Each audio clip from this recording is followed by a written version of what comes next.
Hello everyone. So it has been exactly 2 months since the release of NTE. Now, today we're gonna talk about a few things, but mainly what I'm gonna talk about is, how is NT after 2 months and should you play it right now? So, for all the stuff that NTE has, I think the most important thing that people really hone in about when they first install NTE and that is of course that NTE is a gacha game, but it's not really a gacha game, so to speak.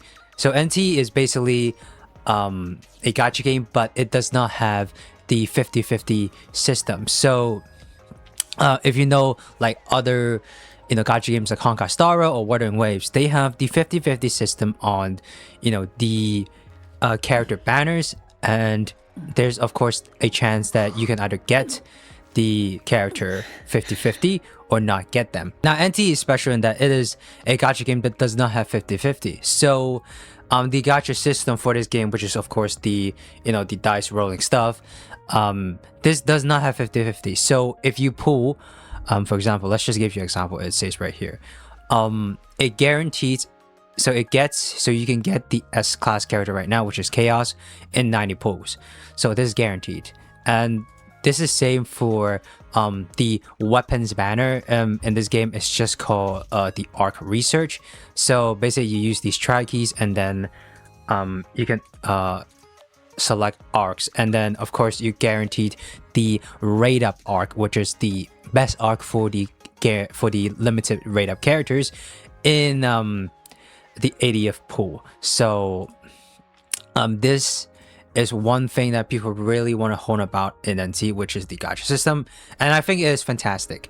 Also, like in other gacha games, you don't have to summon for every single character, and this just makes the system way better. Now, one more thing I want to talk about is that in the character menu,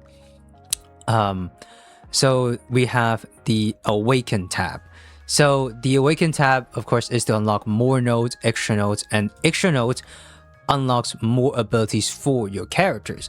Now, one thing about this game is that you can actually choose the nodes you want to activate. So if you want to activate like a super good node, for example, if I go to Hotori, which is a pretty good character, you really do want this node open, or this node open, or this node open. And if you pull an extra copy of Hotori, you can just simply pick the node that is the most powerful, and you do not have to summon for any more of the character copies. Now this is not the same for any gacha game out there as I've known. The only gacha games I play, so like Honkai Star Rail, where you have to unlock each node in sequence to get to the highest one. In this game, you don't have. You can just unlock the node when you pull like an extra copy of the character. So if you are thinking about summoning on this game and getting the characters you want, because to be honest, the characters design in this game is pretty good. You just gotta look at that. That is physics right there. That is physics in motion. Now, and you don't have to worry about that because you are guaranteed to get the character if you have enough pulls. And if you want to pull more of the character and use that character consistently, and you want more of the abilities of the characters, you can just simply you can unlock them pretty easily. So yeah, I think that is one thing you want to consider when playing NT, which is the gacha system, which is fantastic. Now, the next one I want to talk about is the font system. So the font system is a very integral part in the game. So in the game, you can buy properties. So as we see right here, this is a property, and then you can buy cars, bikes, and other sort of stuff.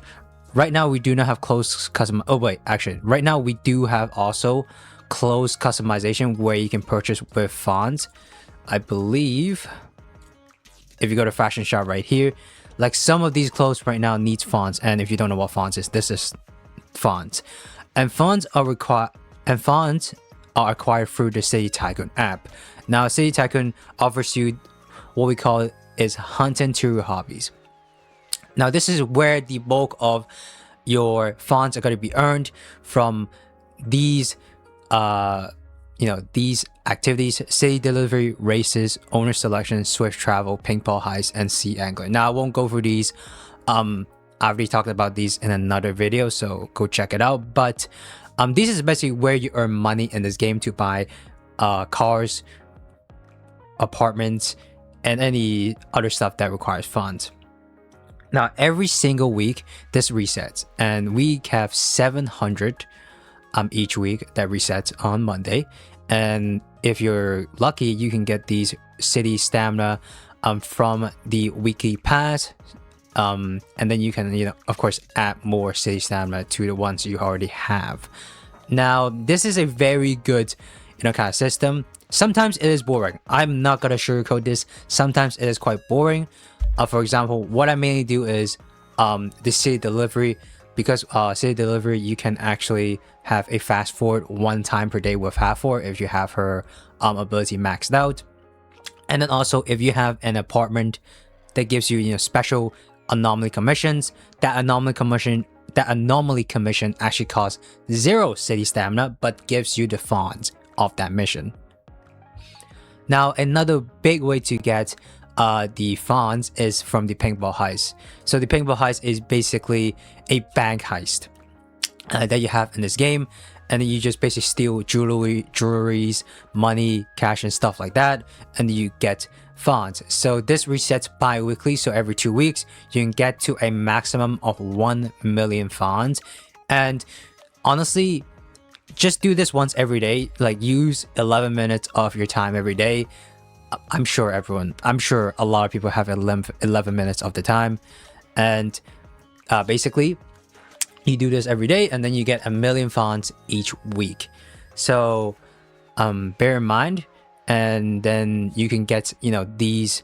You can use the funds to get apartments and stuff like that. Now, funds are also acquired from other avenues. For example, so if you go to the events tab, right now we have actually an event called the underground circuit, and you go to the boat shop, you can actually buy fonts here. I already bought all the fonts, so the fonts are not here. Let's just buy this right now. Yeah, so plethora of different ways to get fonts as well, so do not worry about not getting enough money in this game. Just grind. Basically, this game is a lot of grinding. You can, if you have played GTA 5 before, then you can just say these are those delivery missions in GTA 5, and then the heist is of course the heist mission in GTA 5. Now, the next thing I want to talk about is about the characters. So in each game you have to go for all the steps to get the best equipment for characters and stuff like that. But in this game, it is actually pretty goddamn easy. Now, we already explained how these awakening system works. And then we got Esper abilities, where you can of course level up your basic attacks, your skill, your ultimate, your support skills. There's one extra thing in this game, is called life skills. So as I explained before, every single character has different life skills, and each life skill gives you different perks. For example, Half-Orc right here, if you get her life skill to level 5, Half-Orc can help complete 1 city delivery per day and directly obtain the rewards. So that is the one that I just said. That will help with getting funds. And then each character just has different life skills. Now, the other thing I want to talk about is the console. So the console is basically what you call relics in other games, like Honkai Star Rail. And this system is actually very user friendly, because you can actually see the stats that you can get from the relics. So if I do this, for example, if I pick like a random level 0, you can see from here the substats that you can get from the relics, and you can choose. So basically what it means is that you can choose, do you want to upgrade this piece or not.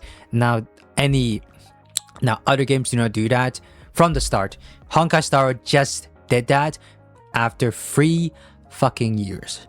So yeah, think about that. It took this game from the start, they already been doing this, and then it took Honkai Star 3 years to do this.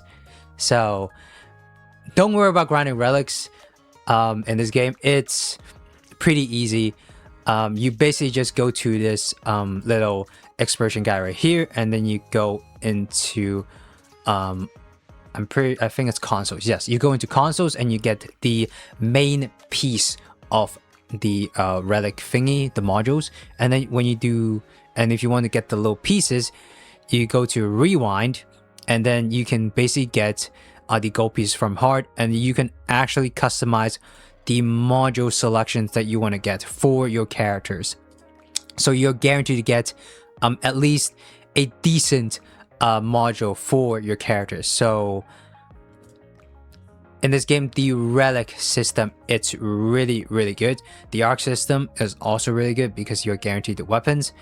They also give out, I think, around 8 or 9 free S rank arcs, just from like anomaly drops, mission completion, and like, you know, anomaly hunts in this game. So it is very, very beginners friendly, and I think a lot of you would be able to, you know, get all the S rank relics because it really doesn't require you a lot of time, probably in the first week of playing this game. Now, one more thing I want to talk about characters is the bond system. Now, the bond system is basically the interactions that you can have with your characters. So if we go to bond rewards right here, you can unlock special interactions, you know, throughout the bond leveling process, and you can also unlock special, you know, liveries, name cards and stuff like that. And you know, it's quite good. And at first, when the game launched, you can only have special interactions with female characters, but now they also included male characters. So the newest male character, Chaos, does have special interactions as well. So if you want to think about, you know, is the dev listening to the players' feedback? They are definitely listening. Now, the one thing that people were talking about at the start of the, you know, the launch of NT is the lack of events. Now, they have listened and they have fucking delivered a whole shit ton of events just in the next patch. So we are in 1.1 right now, and the 1.2 live stream has actually, you know, just ended, you know, a little while ago, like probably 2 days ago, and they have released so many new events. But this is just 1.1, and then they already have like so many events, like this underground circuit. First off, not all events are going to be good. The underground circuit is certainly not a good event, but it's still an event, and you can still, you know, get the rewards. I wouldn't say easily, but in a reasonable amount of time. Hunter Crucible is also really good. Fight Champion is a, and it's a good game. It's a good game mode. What's Baking is pretty good. This is basically the Instagram of this app. So if you want to check it out, it's called the Bagel app. So right here, you go into the Bagel, and then you get a plethora of different stuff that you can see. Now, do not worry about what I'm seeing on my screen right now. This is a you know, it's a pretty common sight in this app, but you know, this is what makes this game so good. Now, if you don't mind me, I'm just gonna like this and get out of this app and continue to talk about the events that we have. Now, we were at What's Baking, and then we also got Somewhere Travelogue, which is, I believe, an exploration event. I still have to do that. And then the Long Dream, which also gives you more, you know, more rewards. Now, you might be thinking right now, what are the end games of this event? So right now there's one game mode, Beyond the Rails, which is the end game mode. Now, what I believe in this game is that the end game is 10% of the game, and the other 90% of the game you can enjoy without doing the end game. For example, like the set exploration, the anomaly hunts, the bonding process of this game, the driving of this game, the purchase of apartments and cars, you know, escaping prison. By the way, you can escape prison in this game as well. That's another thing that's really good. So I think the end game does not matter a lot, but the end game is just like any other gacha's end game. You have a certain amount of time, and then you have to finish the stage in a certain amount of time to get the certain amount of rewards. And it is good loot. You get fonts, you get the gacha materials to summon. So the end game is not bad at all. It is definitely a very early end game, so expect more end games in the future, but right now this is going to be the only end game we have.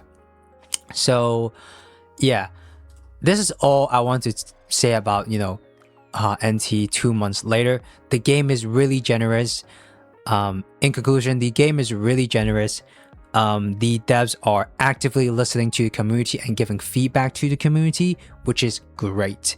So I highly recommend you play this game. Sometimes it could be a little bit boring when you're grinding, the fonts, but other than that, this game is really enjoyable to play. It's pretty smooth. Sometimes it has a little bit of glitches, but they have mostly fixed those. And the story is not bad if you don't listen to Takedo, which is the robot guy. So yeah, that's all I have for today's video. If you like this video, please like and subscribe, and I'll see you in the next NT video.